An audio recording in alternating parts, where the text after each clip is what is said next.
CM ಸಿದ್ದರಾಮಯ್ಯನವರು ಕ್ಷಮೆ ಕೇಳಬೇಕು ಅನ್ನೋ ನಿಟ್ಟಿನಲ್ಲಿ ಬೆಳಗಾವಿಯ ಅಂಬೇಡ್ಕರ್ ಗಾರ್ಡನ್ನಲ್ಲಿ ನಾವು ಅಧಿವೇಶನ ಮುಗಿಯವರೆಗೂ ಕೂಡ ಧರಣಿಯನ್ನು ಮಾಡ್ತೀವಿ ಅನ್ನೋ ನಿಟ್ಟಿನಲ್ಲಿ ಪಂಚಮಸಾಲಿ ಶ್ರೀಗಳ ನೇತೃತ್ವದಲ್ಲಿ ಧರಣಿಯನ್ನು ಮಾಡಲಾಗ್ತಿದೆ. ಜೊತೆಗೆ ಸುವರ್ಣಸೌಧದಲ್ಲಿ ಪಂಚಮಸಾಲಿ ಸಮಾಜಕ್ಕೆ ಮೀಸಲಾತಿಯನ್ನು ಕೊಡಬಾರ್ದು ಅನ್ನೋ ನಿಟ್ಟಿನಲ್ಲಿ ಏನು ಹಿಂದುಳಿದ ವರ್ಗಗಳ ಏನು ಒಕ್ಕೂಟದಿಂದ ಕೂಡ ಅಲ್ಲಿ ಕೂಡ ಪ್ರತಿಭಟನೆ ಮಾಡಲಾಗ್ತಿದೆ. ಈ ಎಲ್ಲ ವಿಚಾರಗಳ ಬಗ್ಗೆ ಮಾತನಾಡೋದಕ್ಕೆ ನಮ್ಮ ಜೊತೆಗೆ ಸ್ವತಃ ಶ್ರೀಗಳಿದ್ದಾರೆ, ಪಂಚಮಸಾಲಿ ಸಮಾಜ ಶ್ರೀಗಳಿದ್ದಾರೆ. ಅವರನ್ನು ಕೂಡ ನಾನು ಮಾತಾಡ್ತೀನಿ. ಸ್ವಾಮೀಜಿ, ಮೊದಲಿಗೆ ಸಿದ್ದರಾಮಯ್ಯ ಕ್ಷಮೆ ಕೇಳಬೇಕು ಅನ್ನೋ ನಿಟ್ಟಿನಲ್ಲಿ ಧರಣಿ ಮಾಡ್ತಿದ್ದಾರೆ. ಈವರೆಗೂ ಏನಾದರೂ ಕ್ಷಮೆ ಕೇಳಿದ್ರಾ ಸಿದ್ದರಾಮಯ್ಯನವರು? ಮುಖ್ಯಮಂತ್ರಿಗಳಿಗೆ ನಿಜವಾಗ್ಲೂ ಹೃದಯ ಇದ್ದರೆ, ನಿಜವಾಗ್ಲೂ ಈ ರಾಜ್ಯದ ಮುಖ್ಯಮಂತ್ರಿಗಳು ಈ ಪ್ರಜೆಗಳ ಮೇಲೆ ನಿಮಗೆ ಪ್ರೀತಿ ಇದ್ದಿದ್ರೆ ಆಗಿದ್ದರೆ ಇಷ್ಟು ಕ್ಷಮೆ ಕೇಳಬೇಕಾಗಿತ್ತು. ಬಹುತೇಕ ತಡ ಮಾಡಿ ನೋಡಿದರೆ ಇನ್ನೂ ನಮ್ಮ ಕೂಗು ನಿಮ್ಮ ಹೃದಯಕ್ಕೆ ಮುಟ್ಟಿಲ್ಲ ಅಂತ ಅಂದ್ಕೊಂಡಿದ್ದೀನಿ. ಹಾಗಾಗಿ ನಿಮ್ಮ ಕಲ್ಲಿನಂತ ಹೃದಯವನ್ನು ಪಕ್ಕದಲ್ಲಿಟ್ಟು ಈ ನಾಡಿನ ಮುಖ್ಯಮಂತ್ರಿಯಾಗಿ ಈ ಜನರ ನೋವನ್ನು ಅರ್ಥ ಮಾಡಿಕೊಂಡು ನಮಗೆ ಕ್ಷಮಾಪಣೆ ಕೇಳೋ ಪ್ರಯತ್ನವನ್ನು ಮಾಡಬೇಕು. ಕ್ಷಮಾಪಣೆ ಕೇಳಿದ ತಕ್ಷಣ ನೀವು ಭಾಳ ದೊಡ್ಡರಕ್ಕಂತ ನೀವು ಭಾಸಕ್ಕೆ ಹೋಗಬೇಡ್ರಿ. ರಾಜ್ಯದ ಮುಖ್ಯಮಂತ್ರಿಗಳಾಗಿ ಈ ನಾಡಿನ ಜನರ ಮೇಲೆ ಮಾರಣಾಂತಿಕ ಹಲ್ಲೆ ಮಾಡಿದಾಗ ಸೌಜನ್ಯಕ್ಕಾದರೂ ಈ ನಾಡಿನ ಜನರ ಕ್ಷಮೆ ಕೇಳುವಂಥದ್ದು ನಿಮ್ಮ ಕರ್ತವ್ಯ. ಅದನ್ನು ನೀವು ಪಾಲನೆ ಮಾಡಬೇಕಾಗಿತ್ತು. ಹಿಂದೆ ಅನೇಕ ಬಾರಿ ಮುಖ್ಯಮಂತ್ರಿಗಳು ರೈತರ ಮೇಲೆ ಗೋಲಿಬಾರ್ ಆದಾಗ, ಲಾಠಿ ಚಾರ್ಜ್ ಆದಾಗ ಜನರ ಕ್ಷಮೆ ಕೇಳಿದ್ದಾರೆ. ಕ್ಷಮೆ ಕೇಳೋದ್ರಿಂದ ಮುಖ್ಯಮಂತ್ರಿ ಸ್ಥಾನ ದೊಡ್ಡದಾಗತ್ತೆ ಹೊರತು ಇದನ್ನು ಪ್ರತಿಷ್ಠೆಗೆ ತೆಗೆದುಕೊಂಡು ಇದನ್ನು ಹತ್ತಿಕ್ಕೋ ಪ್ರಯತ್ನ ಅಂತ ಮಾಡಬಾರ್ದು ಅಂತೇಳಿ ಅವ್ರಿಗೆ ಹೇಳಿಕ್ಕೆ ಇಚ್ಛೆಪಡ್ತೀನಿ. ಆ ಕಾರಣಕ್ಕೆ ನಮ್ಮ ಹಕ್ಕೊತ್ತಾಯ ನಿರಂತರ ಐತಿ. ಕ್ಷಮೆ ಕೇಳಲೇಬೇಕು. ನಮ್ಮ ವಿರುದ್ಧವಾಗಿ ಏನು ಸಂವಿಧಾನ ವಿರೋಧಿ ಅಂತ ಶಬ್ದ ಬಳಸಿರಲ್ಲ, ಅದ್ರ ಕೂಡಲೇ ಅಧಿವೇಶನದ ರೆಕಾರ್ಡಿಂದ ಡಿಲೀಟ್ ಮಾಡೋ ಪ್ರಯತ್ನ ಮಾಡಬೇಕು ಅಂಥೇಳಿ ಇದು 3ನೇ ದಿನಕ್ಕೆ ಸತ್ಯಾಗ್ರಹ ಕಾಲಿಟ್ಟಿದ್ದೀವಿ. ನಮ್ಮ ಜನರು ಲಕ್ಷಾಂತರ ಸಂಖ್ಯೆಯಲ್ಲಿ ಬರೋಕ್ಕೆ ರೆಡಿ ಇದ್ದು ಸತ್ಯಾಗ್ರಹಕ್ಕೆ. ಅದು ಜಿಲ್ಲಾಧಿಕಾರಿಗಳು ಮತ್ತು ಪೊಲೀಸ್ ಕಮಿಷನರ್ ಮನವಿ ಮೇರೆಗೆ ಕೇವಲ 100 ಜನರಿಗೆ ಮಾತ್ರ, ಅದು ಕೇವಲ ಆಫೀಸ್ ಪದಾಧಿಕಾರಿಗಳಿಗೆ ಮಾತ್ರ ಅವಕಾಶ ಮಾಡಿಕೊಟ್ಟಿದ್ದೀವಿ. ಮುಖ್ಯಮಂತ್ರಿಗಳು ಇದೇ ರೀತಿ ವಿಳಂಬ ಮಾಡಿದರೆ ಮತ್ತೊಂದು 25 ಲಕ್ಷ ಜನರನ್ನು ಕೂಡಿಸುವಷ್ಟು ಶಕ್ತಿಯನ್ನು ಭಗವಂತ ನಮಗೆ ಕೊಟ್ಟಿದ್ದಾನೆ. ಜನರು ಇದುವರೆಗೂ ಶಾಂತಿ ನಿಂತಿದ್ವಿ. ನೀವು ನಮ್ಮನ್ನು ಕೆಣಕಿ ಪ್ರತಿ ಹಳ್ಳಿಯಲ್ಲಿ ಜನರು ಇವತ್ತು ಆಕ್ರೋಶಗೊಂಡಿದ್ದಾರೆ. ನನ್ನ ಕರೆಗಾಗಿ ಕರೆ ಮಾಡ್ತಿದ್ದಾರೆ. ಹಾಗಾಗಿ ಹಂಗೆ ಆಗೋದು ಬೇಡ. ನೀವು ಮೀಸದಿ ಕೊಡೋಕ್ಕಾಗಲ್ಲ ಅಂತೇಳಿರಲ್ಲ, ಯಾವ ಕಾರಣಕ್ಕೂ ಬೇಜಾರಾಗಲ್ಲ. ಈ ನಾಡಿನ ಜನರ ಕ್ಷಮೆ, ಈ ಸಮಾಜದ ಬಾಂಧವ ಕ್ಷಮೆ ಕೇಳಬೇಕು ಅಂತೇಳಿ ನಾನು ಈ ಮೂಲಕವಾಗಿ ಮುಖ್ಯಮಂತ್ರಿಗಳಿಗೆ ಆಗ್ರಹ ಮಾಡ್ತೀನಿ. ಸ್ವಾಮೀಜಿಗೆ ತಾವು ಕೂಡ ಇಲ್ಲಿ ಹೋರಾಟ ಮಾಡ್ತಿದ್ರಿ. ಪಂಚಮಸಾಲಿ ಸಮಾಜಕ್ಕೆ 2A ಮೀಸಲಾತಿ ಕೊಡಬಾರ್ದು ಅನ್ನೋ ನಿಟ್ಟಿನಲ್ಲಿ ಹಿಂದುಳಿದ ವರ್ಗಗಳ ಒಕ್ಕೂಟ ಕೂಡ ಸುವರ್ಣಸೌಧದಲ್ಲಿ ಪ್ರತಿಭಟನೆಯನ್ನು ಮಾಡ್ತೀವಿ. ಈ ಬಗ್ಗೆ ನೋಡಿರಿ, ಈ ದೇಶದ ಪ್ರಜೆಗಳು ನಾವು ಮತವನ್ನು ಹಾಕ್ತೀವಿ, ನಾವು ಕಂದಾಯ ಕಟ್ಟಿದ್ದೀವಿ.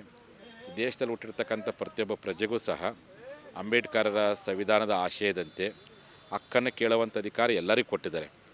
ಕೇಳಬೇಡ್ರಿ ಅನ್ನುವಂಥದ್ದು ಸರಿಯಲ್ಲ ಅಂತ. ನಿಮಗೆ ನಾವು ಮೀಸಲಾತಿ ಪಡೆಯೋದು ನಿಮಗೆ ತೊಂದರೆ ಆಗೋದಾದರೆ ನೀವು ಕೋರ್ಟ್ ಮುಖಾಂತರ ಕೇಳಿರಿ, ಅಥವಾ ಮೀಸಲಾತಿಯನ್ನು ಹೆಚ್ಚಳ ಮಾಡಲಿಕ್ಕೆ ನೀವು ಕೇಳಿರಿ. ಆದರೆ ಅವ್ರಿಗೆ ಕೊಡಬೇಡ್ರಿ ಅಂತ ಹೇಳುವಂಥದ್ದು ನಮಗೂ ಸಹ ನೋವನ್ನು ಉಂಟು ಮಾಡಿದೆ. ನಿಮಗೆಲ್ಲ ಗೊತ್ತಿರ್ಬೋದು, ನಮ್ಮ ವಾಲ್ಮೀಕಿ ಜನಾಂಗದವರು ಮೀಸಲಾತಿ ಪ್ರಮಾಣವನ್ನು ಹೆಚ್ಚು ಮಾಡಲಿ ಅಂತೇಳಿ ಹೋರಾಟ ಮಾಡಿದರು. ಅದೇ ಥರನಾಗಿ ನಮ್ಮ ಹಾಲುಮತ ಬಂಧುಗಳು ನಮ್ಮನ್ನು ಎಸ್ ಟಿ ಸೇರಿಸಿ ಅಂತ ಹೋರಾಟ ಮಾಡಿದರು. ಯಾವತ್ತು ವಾಲ್ಮೀಕಿ ಜನಾಂಗದವರು ಹಾಲುಮತದವರಿಗೆ ಬೈಯುವಂಥ ಪ್ರಯತ್ನ ಮಾಡಿಲ್ಲ. ನಮ್ಮ ಈಡಿಗೆ ಸಮುದಾಯದ ಗುರುಗಳು ಸಹ ನಾವು 2A ಒಳಗದವಿ, ನಮ್ಮನ್ನು ಎಸ್ ಟಿ ಸೇರಿಸ್ತೀವಿ ಅಂತೇಳಿ ಅದು ಎಂದೂ ಸಹ ವಾಲ್ಮೀಕಿ ಸಮಾಜದವರು ವಿರೋಧ ಮಾಡಲಿಲ್ಲ. ಅದೇ ರೀತಿಯಾಗಿ ಮಡಿವಾಳ ಸಮಾಜದವ್ರನ್ನ SC ಸೇರಿಸಿ ಅಂತ ಕೇಳಿದ್ರು. ಹಿಂದೆ ಯಾರಾದರೂ ಇದ್ದಾರಾ ಸ್ವಾಮೀಜಿ ಇವ್ರ ಹಿಂದೆ? ನಿಮಗೆ ಗೊತ್ತಿದೆ, ಮೊನ್ನೆ ಒಬ್ಬ ವ್ಯಕ್ತಿ ನಮ್ಮ ಕೈ ಕಡಿತಾನಂತ ಹೇಳ್ದ. ಅದಕ್ಕೆ ಕೇಳಿದ ಅವನಿಗೆ, ಕೈ ಕಡಿಯುವಂಥದ್ದು ನಿನ್ನ ವಿಕೃತಿ, ಕಡಿಯುವಂಥ ಕೈಗಳಿಗೆ ಅನ್ನ ಕೊಡುವಂಥದ್ದು ನಮ್ಮ ಲಿಂಗಾಯತರ ಸಂಸ್ಕೃತಿ ಅಂತ ಹೇಳಿದ್ದೀನಿ. ಅವ್ನಿಗೆ ಹೇಳಿದ ಇವತ್ತಿನ ಸವಾಲಾಗ್ತೀನಿ, ಎಷ್ಟು ನಮ್ಮ ಕೈ ಕಡಿತಿ, ಇಲ್ಲೇ ಚೆನ್ನಮ್ಮ ಸರ್ಕಲ್ ಬಾ, ನಾವು 1000 ಮಂದಿ ನಿಲ್ತೀವಿ. ನಮ್ಮ ಕೈ ಕಡೆದಿಂದ ನಿಮಗೆ ಸಂತೋಷ ಆದರೆ ಕೈ ಕಡ್ಕೊಂಡು ಹೋಗು. ಆದರೆ ನಾಲಿಗೆಯನ್ನು ಕತ್ತರಿಸ್ಲಿಕ್ಕೆ ಯಾರ ಕೈಯಲ್ಲಿ ಸಾಧ್ಯವಿಲ್ಲ. ಅಕಸ್ಮಾತ್ ನೀನು ನಾಲಿಗೆಯನ್ನು ಕತ್ತಿದ ಸಹ ಒಳಗಿರ್ತಕ್ಕಂಥ ಹೃದಯದ ನೋವನ್ನು ಕತ್ತಿಸಲಿಕ್ಕೆ ಸಾಧ್ಯವಿಲ್ಲ. ಅಕಸ್ಮಾತ್ ಹೃದಯವನ್ನು ಕತ್ತಿಸಿದ್ರು ಈ ಸಮಾಜಕ್ಕೋಸ್ಕರ ಬಲಿದಾನ ಆಗಿವಂತೆ ಭಾಳ ಸಂತೋಷ, ಪ್ರಾಣ ಪಡಲಿಕ್ಕೂ ನಾವು ರೆಡಿ ಇದ್ದೇವೆ.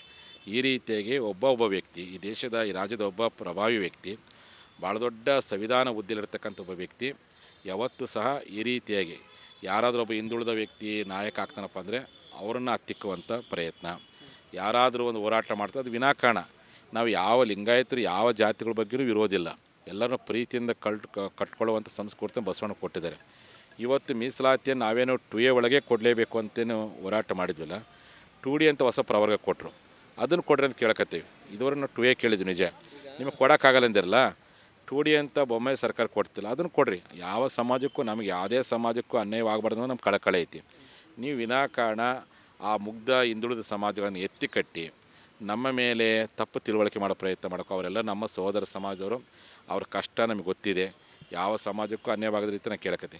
ಹಿಂದುಳು ವರ್ಗ ಎನ್ನುವಂಥ ಪ್ರವರ್ಗ 2A ಇದೆಯಲ್ಲ, ಅದು ಕೇವಲ ಒಂದೇ ಜಾತಿಗೆ ಸೀಮಿತವಿಲ್ಲ, 130 ಜಾತಿಗಳು ಅದು ಅದಾವೆ. ಅದೇ ಥರನಾಗಿ ನಮ್ಮನ್ನ 3Bಯಿಂದ 2A ಕೇಳಕ್ಕೆ ನಮ್ಮ ಕರ್ತವ್ಯ ಕೇಳಕತ್ತೆ. ಅದು ಈಗ ಹೋರಾಟ ಮಾಡ್ತಿದ್ರಿ, ಅವರು ಕೂಡ ಹೇಳಿದ್ದಾರೆ ಕೊಡೋಕ್ಕಾಗೋದಿಲ್ಲ ಅಂತೇಳಿ. ಮುಂದೆ ನಿಮ್ಮ ಹೋರಾಟ ಏನಿರುತ್ತೆ? ನಾವು ಹೇಳಿದ್ದೇವೆಲ್ಲ. ಈಗಂತೂ ಮುಖ್ಯಮಂತ್ರಿಗಳು ನಮ್ಮ ಮನಸ್ಸಿಗೆ ನೋವು ಮಾಡಿದ್ರು. ಮೊದಲೇ ನಮ್ಮ ಮೇಲೆ ಗಾಯ ಆಗಿದ್ದು, ಗಾಯದ ಮೇಲೆ ಬರೆ ಎಳೆದಂತೆ ಡಿಸೆಂಬರ್ 13ರ ಅವರ ಅಧಿವೇಶನದ ಮಾತುಗಳು ನಮಗೆ ಭಾಳ ದೊಡ್ಡ ಬರೆ ಎಳೆದ್ಬಿಟ್ಟಿದ್ದಾರೆ. ಇನ್ನು ಅವ್ರ ಹತ್ರ ನಾವು ಕೇಳಕ್ಕೆ ಹೋಗಲ್ಲ. ಮುಂದೆ ಭಗವಂತ ಒಳ್ಳೆ ಮುಖ್ಯಮಂತ್ರಿ ರಾಜ್ಯಕ್ಕೆ ಕೊಟ್ಟೇ ಕೊಡ್ತಾನೆ. ಅವ್ರ ಮುಖಾಂತರ ನ್ಯಾಯ ಪಡಿತಂದು ವಿಶ್ವಾಸ ನಮ್ಮದಾಗಿದೆ. ನಮ್ಮ ಜನರಿಗೆ ಅದೇ ಕರೆ ಕೊಟ್ಟಿದ್ದೀವಿ. ನ್ಯಾಯದ ಬಾಗಿಲು ಯಾರ ಹತ್ರ ತೆರೆದಿರುತ್ತೋ ಅವ್ರ ಹತ್ರ ನ್ಯಾಯಕ್ಕೆ ನಿಮ್ಮ ಬಾಗಿಲು ಮುಚ್ಚಿದೆಯಲ್ಲ, ನಿಮ್ಮ ಹತ್ರ ಕೇಳಕ್ಕೆ ಹೋಗಲ್ಲ. ಆದರೆ ನಮಗೇನು ಅವಮಾನ ಮಾಡಿರಲ್ಲ ಸಂವಿಧಾನ ವಿರೋಧಿ ಹೋರಾಟ ಅಂತ. ಆ ಹೇಳಿಕೆ ವಾಪಸ್ ಪಡ್ಕೊಳ್ಬೇಕು. ನಮ್ಮ ಜನರ ಮೇಲೆ ಕ್ರಿಮಿನಲ್ ಕೇಸ್ ಹಾಕಿದ್ರಲ್ಲ, ಆ ಕ್ರಿಮಿನಲ್ ಕೇಸನ್ನು ನೀವು ಪಡ್ಕೋಬೇಕು. ಮತ್ತು ನಮ್ಮ ಸಮಾಜದ ಮೇಲೆ ಮಾರಣಾಂತಿಕ ಹಲ್ಲೆ ಮಾಡಲಿಕ್ಕೆ ಏನು ಕುಮ್ಮಕ್ಕು ಕೊಟ್ಟಿದ್ದೀರಿ, ಆ ಕುಮ್ಮಕ್ಕಿಗೆ ನೀವು ಕೂಡಲೇ ಕ್ಷಮಾಪಣೆ ಕೇಳಬೇಕು. ಯಾರು ನಮ್ಮನ್ನು ಹೊಡೆದಾರಲ್ಲ ಆ ಪೊಲೀಸ್ ಅಧಿಕಾರಿನ ಕೂಡಲೇ ಸಸ್ಪೆಂಡ್ ಮಾಡ್ಬೇಕಂತ 4 ಹಕ್ಕೊತ್ತಾಯಗಳನ್ನು ಇಟ್ಕೊಂಡು ಹೋರಾಟ ಶುರು ಮಾಡಿದ್ದೀನಿ. ನಿನ್ನೆ ಎಷ್ಟು ವಿಕೃತ ಮನಸ್ಸಂದರೆ, ಆ ಫೋಟೋ ಹಾಕಿದ್ವಿ, ಅದನ್ನು ನಮ್ಮ ಜನರಿಗೆ ಒಂದು ಪ್ರೇರಣೆ ಸಿಗಲಿ ಅಂತ ಆ ಫೋಟೋನು ಕಸ್ಕೊಂಡು ಹೋಗೋದು. ಅದು ನಮ್ಮ ಜನ ನಿಮಿಷ ದಿನ ಶಾಂತಿ ಇದ್ದರು. ಯಾರು ನಮ್ಮ ಫೋಟೋ ಕಸ್ಕೊಂಡು ಹೋಗಿ ಬಂದಿದ್ರು ಪೊಲೀಸರು, ನಮ್ಮ ಜನ ಅದ್ರ ಮೇಲೆ ಉಳ್ಳಾಡ ಫೋಟೋನ ಮತ್ತೆ ತಗೊಂಬಂದು ಇವತ್ತು ಕಟ್ಟಿದ್ದಾರೆ. ಅದಕ್ಕೆ ನಮ್ಮ ಜನದ ಹೋರಾಟ ಮೊನ್ನೆಯಿಂದ ಕ್ರಾಂತಿ ಹೋರಾಟ ಆಗೈತಿ. ಅದು ನಿಮ್ಮಂಗೆ ಕುತಂತ್ರ ಬುದ್ಧಿಯಿಂದ ಹಿಂಬಾಗಿಲಿಂದ ಒಡಿಸೋ ಪ್ರಯತ್ನ ಮಾಡೋಕ್ಕೋಗಲ್ಲ. ನಾವು ಶಾಂತಿಯಿಂದ ಅಹಿಂಸಾತ್ಮಕವಾದ ಕ್ರಾಂತಿ ಮಾಡ್ತೀವಿ. ಅದು ಅಂಬೇಡ್ಕರ್ ಕೊಟ್ಟಿದ್ರೆ, ಬಸವಣ್ಣ ಕೊಟ್ಟಿದ್ರೆ, ಆ ಪ್ರಕಾರ ನಡ್ಕೊಂಡು ಹೋಗ್ತೀವಿ. CM ಸಿದ್ದರಾಮಯ್ಯನವರು ಕ್ಷಮೆ ಕೇಳಬೇಕು ಅನ್ನೋ ನಿಟ್ಟಿನಲ್ಲಿ ಬೆಳಗಾವಿಯ ಅಂಬೇಡ್ಕರ್ ಗಾರ್ಡನ್ನಲ್ಲಿ ನಾವು ಅಧಿವೇಶನ ಮುಗಿಯವರೆಗೂ ಕೂಡ ಧರಣಿಯನ್ನು ಮಾಡ್ತೀವಿ ಅನ್ನೋ ನಿಟ್ಟಿನಲ್ಲಿ ಪಂಚಮಸಾಲಿ ಶ್ರೀಗಳ ನೇತೃತ್ವದಲ್ಲಿ ಧರಣಿಯನ್ನು ಮಾಡಲಾಗ್ತಿದೆ. ಜೊತೆಗೆ ಸುವರ್ಣಸೌಧದಲ್ಲಿ ಪಂಚಮಸಾಲಿ ಸಮಾಜಕ್ಕೆ ಮೀಸಲಾತಿಯನ್ನು ಕೊಡಬಾರ್ದು ಅನ್ನೋ ನಿಟ್ಟಿನಲ್ಲಿ ಏನು ಹಿಂದುಳಿದ ವರ್ಗಗಳ ಏನು ಒಕ್ಕೂಟದಿಂದ ಕೂಡ ಅಲ್ಲಿ ಕೂಡ ಪ್ರತಿಭಟನೆ ಮಾಡಲಾಗ್ತಿದೆ. ಈ ಎಲ್ಲ ವಿಚಾರಗಳ ಬಗ್ಗೆ ಮಾತನಾಡೋದಕ್ಕೆ ನಮ್ಮ ಜೊತೆಗೆ ಸ್ವತಃ ಶ್ರೀಗಳಿದ್ದಾರೆ, ಪಂಚಮಸಾಲಿ ಸಮಾಜ ಶ್ರೀಗಳಿದ್ದಾರೆ. ಅವರನ್ನು ಕೂಡ ನಾನು ಮಾತಾಡ್ತೀನಿ. ಸ್ವಾಮೀಜಿ, ಮೊದಲಿಗೆ ಸಿದ್ದರಾಮಯ್ಯ ಕ್ಷಮೆ ಕೇಳಬೇಕು ಅನ್ನೋ ನಿಟ್ಟಿನಲ್ಲಿ ಧರಣಿ ಮಾಡ್ತಿದ್ದಾರೆ. ಈವರೆಗೂ ಏನಾದರೂ ಕ್ಷಮೆ ಕೇಳಿದ್ರಾ ಸಿದ್ದರಾಮಯ್ಯನವರು? ಮುಖ್ಯಮಂತ್ರಿಗಳಿಗೆ ನಿಜವಾಗ್ಲೂ ಹೃದಯ ಇದ್ದರೆ, ನಿಜವಾಗ್ಲೂ ಈ ರಾಜ್ಯದ ಮುಖ್ಯಮಂತ್ರಿಗಳು ಈ ಪ್ರಜೆಗಳ ಮೇಲೆ ನಿಮಗೆ ಪ್ರೀತಿ ಇದ್ದಿದ್ರಾಗಿದ್ದರೆ ಇಷ್ಟು ಕ್ಷಮೆ ಕೇಳಬೇಕಾಗಿತ್ತು. ಬಹುತೇಕ ತಡ ಮಾಡಿ ನೋಡಿದರೆ ಇನ್ನೂ ನಮ್ಮ ಕೂಗು ನಿಮ್ಮ ಹೃದಯಕ್ಕೆ ಮುಟ್ಟಿಲ್ಲ ಅಂತ ಅಂದ್ಕೊಂಡಿದ್ದೀನಿ. ಹಾಗಾಗಿ ನಿಮ್ಮ ಕಲ್ಲಿನಂತ ಹೃದಯವನ್ನು ಪಕ್ಕದಲ್ಲಿಟ್ಟು ಈ ನಾಡಿನ ಮುಖ್ಯಮಂತ್ರಿಯಾಗಿ ಈ ಜನರ ನೋವನ್ನು ಅರ್ಥ ಮಾಡಿಕೊಂಡು ನಮಗೆ ಕ್ಷಮಾಪಣೆ ಕೇಳೋ ಪ್ರಯತ್ನವನ್ನು ಮಾಡಬೇಕು. ಕ್ಷಮಾಪಣೆ ಕೇಳಿದ ತಕ್ಷಣ ನೀವು ಭಾಳ ದೊಡ್ಡರಕ್ಕಂತ ನೀವು ಭಾಸಕ್ಕೆ ಹೋಗಬೇಡ್ರಿ. ರಾಜ್ಯದ ಮುಖ್ಯಮಂತ್ರಿಗಳಾಗಿ ಈ ನಾಡಿನ ಜನರ ಮೇಲೆ ಮಾರಣಾಂತಿಕ ಹಲ್ಲೆ ಮಾಡಿದಾಗ ಸೌಜನ್ಯಕ್ಕಾದರೂ ಈ ನಾಡಿನ ಜನರ ಕ್ಷಮೆ ಕೇಳುವಂಥದ್ದು ನಿಮ್ಮ ಕರ್ತವ್ಯ. ಅದನ್ನು ನೀವು ಪಾಲನೆ ಮಾಡಬೇಕಾಗಿತ್ತು. ಹಿಂದೆ ಅನೇಕ ಬಾರಿ ಮುಖ್ಯಮಂತ್ರಿಗಳು ರೈತರ ಮೇಲೆ ಗೋಲಿಬಾರ್ ಆದಾಗ, ಲಾಠಿ ಚಾರ್ಜ್ ಆದಾಗ ಜನರ ಕ್ಷಮೆ ಕೇಳಿದ್ದಾರೆ. ಕ್ಷಮೆ ಕೇಳೋದ್ರಿಂದ ಮುಖ್ಯಮಂತ್ರಿ ಸ್ಥಾನ ದೊಡ್ಡದಾಗತ್ತೆ ಹೊರತು ಇದನ್ನು ಪ್ರತಿಷ್ಠೆಗೆ ತೆಗೆದುಕೊಂಡು ಇದನ್ನು ಹತ್ತಿಕ್ಕೋ ಪ್ರಯತ್ನ ಅಂತ ಮಾಡಬಾರ್ದು ಅಂತೇಳಿ ಅವ್ರಿಗೆ ಹೇಳಿಕ್ಕೆ ಇಚ್ಛೆಪಡ್ತೀನಿ. ಆ ಕಾರಣಕ್ಕೆ ನಮ್ಮ ಹಕ್ಕೊತ್ತಾಯ ನಿರಂತರ ಐತಿ. ಕ್ಷಮೆ ಕೇಳಲೇಬೇಕು. ನಮ್ಮ ವಿರುದ್ಧವಾಗಿ ಏನು ಸಂವಿಧಾನ ವಿರೋಧಿ ಅಂತ ಶಬ್ದ ಬಳಸಿರಲ್ಲ, ಅದ್ರ ಕೂಡಲೇ ಅಧಿವೇಶನದ ರೆಕಾರ್ಡಿಂದ ಡಿಲೀಟ್ ಮಾಡೋ ಪ್ರಯತ್ನ ಮಾಡಬೇಕು ಅಂಥೇಳಿ ಇದು 3ನೇ ದಿನಕ್ಕೆ ಸತ್ಯಾಗ್ರಹ ಕಾಲಿಟ್ಟಿದ್ದೀವಿ. ನಮ್ಮ ಜನರು ಲಕ್ಷಾಂತರ ಸಂಖ್ಯೆಯಲ್ಲಿ ಬರೋಕ್ಕೆ ರೆಡಿ ಇದ್ದು ಸತ್ಯಾಗ್ರಹಕ್ಕೆ.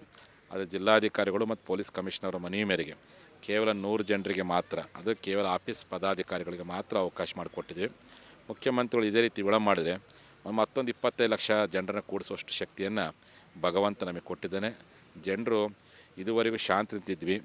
ನೀವು ನಮ್ಮನ್ನು ಕೆಣಕಿ ಪ್ರತಿ ಹಳ್ಳಿಯಲ್ಲಿ ಜನರು ಇವತ್ತು ಆಕ್ರೋಶಗೊಂಡಿದ್ದಾರೆ.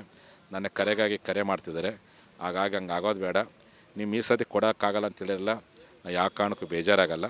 ಈ ನಾಡಿನ ಜನರ ಕ್ಷಮೆ, ಈ ಸಮಾಜದ ಬಾಂಧವ ಕ್ಷಮೆ ಕೇಳಬೇಕು ಅಂತೇಳಿ ನಾನು ಈ ಮೂಲಕವಾಗಿ ಮುಖ್ಯಮಂತ್ರಿಗಳಿಗೆ ಆಗ್ರಹ ಮಾಡ್ತೀನಿ. ಸ್ವಾಮೀಜಿಗೆ ತಾವು ಕೂಡ ಇಲ್ಲಿ ಹೋರಾಟ ಮಾಡ್ತಿದ್ರಿ.